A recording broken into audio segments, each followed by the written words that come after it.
How does the French Directory compare to other post-revolutionary governments?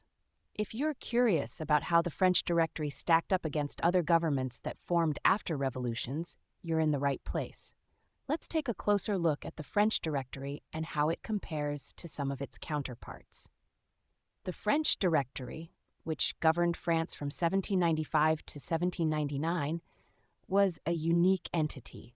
It was a five-member committee designed to stabilize France after the tumultuous Reign of Terror. However, it faced significant challenges, including economic struggles, political corruption, and military pressures. One key aspect of the Directory was its limited power. Unlike previous forms of government during the French Revolution, the Directory had severe political limitations to prevent the kind of social unrest and political upheavals that had occurred before.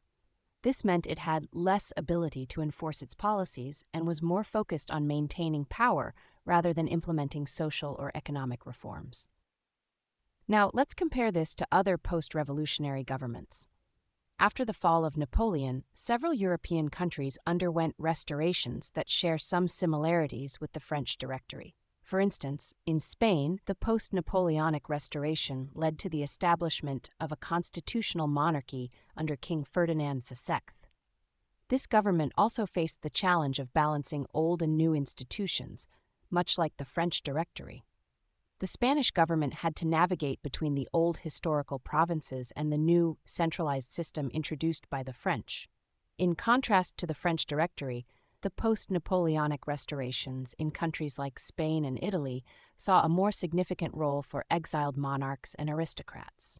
These restorations often involved the return of monarchs who had been in exile, and they brought back some of the pre-revolutionary institutions while also adopting some of the reforms introduced during the revolutionary period.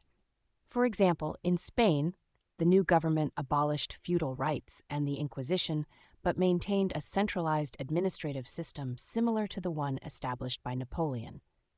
Another point of comparison is the post-communist restorations in Eastern Europe after 1989. These governments faced similar dilemmas, such as how to deal with the legacy of the previous regime and how to restore property rights. However, unlike the French Directory, these governments had the advantage of external support and the ability to adopt new legal and administrative systems from Western countries. For instance, in East Germany, the reunification with West Germany allowed for a smooth transition by replacing officials with those from West Germany, which was not an option for the French Directory. In terms of economic challenges, the French Directory struggled with hyperinflation, food shortages, and public discontent, which ultimately contributed to its downfall.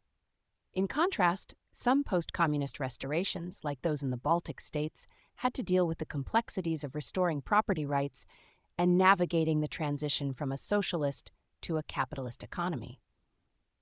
However, these governments had the benefit of international support and a clearer path to economic reform.